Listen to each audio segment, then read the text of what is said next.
I'm Eric Novak, and this here is the all-new 2021 Toyota Venza.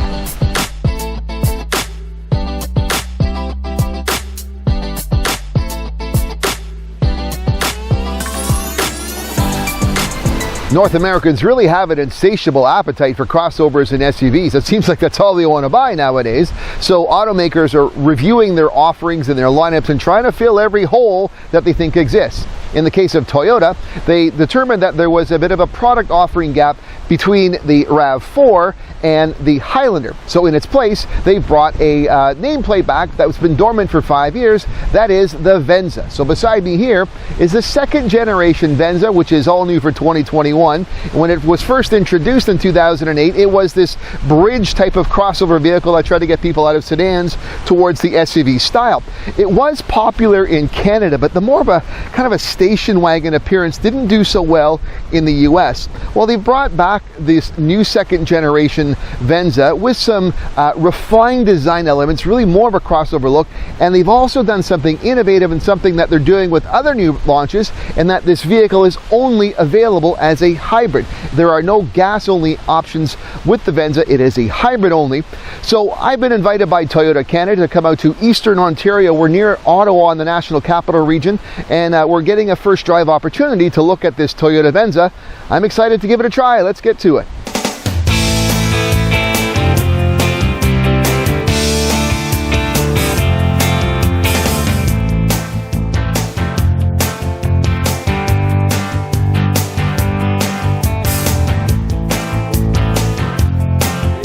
So we're bringing back the Venza because it was a very popular model here in Canada. It left in 2016, but we had great sales with the Venza. It was a niche. It wasn't as huge sales as Highlander or RAV4, for example, but it was a great success here in Canada. We're bringing it back, but this time we're bringing back as a hybrid vehicle only. We all need to be environmental conscious. We all need to take care of the environment. There's also a huge demand in Canada for hybrid vehicles. We see it with the popularity of our RAV4 hybrid. We see it with the uptake on our Highlander hybrid. It just made a lot of sense. Everything inside is a lot more premium for the Venza. Let's look at the materials. Let's look at the Softex on the seats. Let's look at the material for the center console, all the soft touch materials we have all around. We have heated steering wheel. Every Venza has a electrically adjustable steering column. Most of our seats are electrically adjustable. There's all kind of high-end premium touches in the Venza that really cater to that premium need and the want and desire for premium features in a vehicle. All Toyota Venza models will be powered by the same gas hybrid powertrain. A 2.5-liter four-cylinder engine is paired with 3 electric motors, which produce a combined output of 219 horsepower and 163 pound-feet of torque. While Toyota does not comment on future products, the Venza's TNGA-K platform is the same as the RAV4 and as such would be able to support a plug-in hybrid variant if one were to be launched. Fuel economy projections for the Venza, according to Toyota, are that it will have a combined rating of 6 liters per 100 kilometers or 39.2 US miles per gallon. This would be a greater than 70% improvement on fuel economy compared to the last generation Venza. On this first drive opportunity, I drove 366 kilometers or about 225 miles in a mixture of highway and non-highway driving and over terrain that had several elevation changes. Now at the end of my drive, my achieved fuel economy numbers were exactly as projected. With a hybrid design, obviously one of the main benefits is fuel economy, but a sort of supplemental benefit, if you will, is given how the battery placement, where it is, it's actually in this vehicle, it's in the second row underneath the seats, it actually is quite balanced and then has a very low center of gravity. So the end result is this vehicle has been rather planted as we've driven around this very hilly drive route in the Calabogie Hills around Eastern Ontario. So I've been surprised that, great, the fuel economy has been wonderful, but it's also been quite a sturdy and planted drive overall. This Venza is all-wheel drive, but it does default to front-wheel drive, and that again is for fuel economy purposes. But what happens is there's no transfer case. The vehicle will automatically shift towards all-wheel drive as it deems necessary. It has the ability to shift up to 80% to the rear for a bias. One thing I did hear in the presentation that we were told is that every single time from a stop, when you're at a stop sign or at a red light going to a green light, this vehicle will always automatically begin in all-wheel drive for better acceleration and for better traction and mounting, but it then has the default back to front-wheel drive and all-wheel drive when necessary.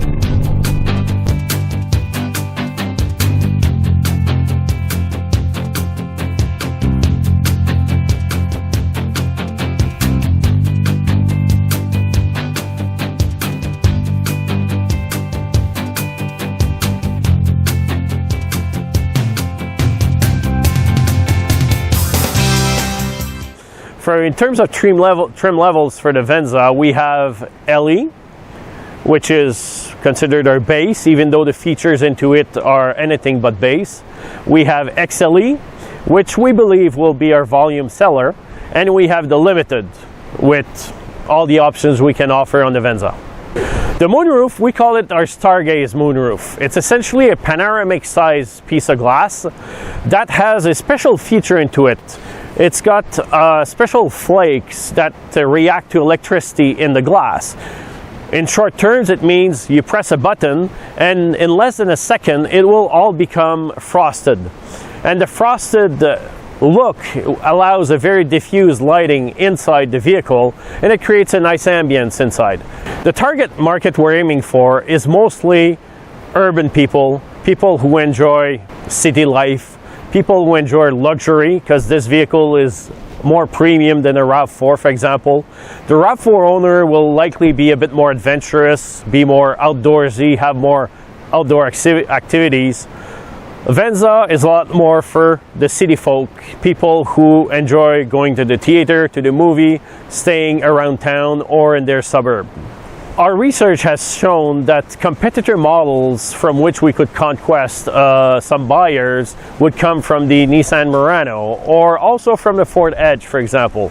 Two vehicles that have some higher upmarket trim levels in the range. And we've seen a few of our Venza buyers go towards those when the Venza was abandoned and left our market. And we do believe a good amount of them will be interested in going hybrid and going premium with our Venza.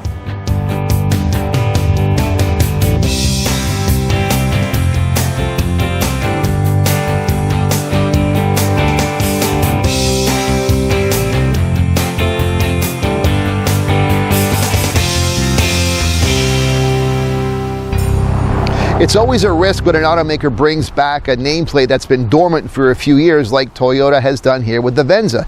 But after driving it, I think it's a risk that might pay off.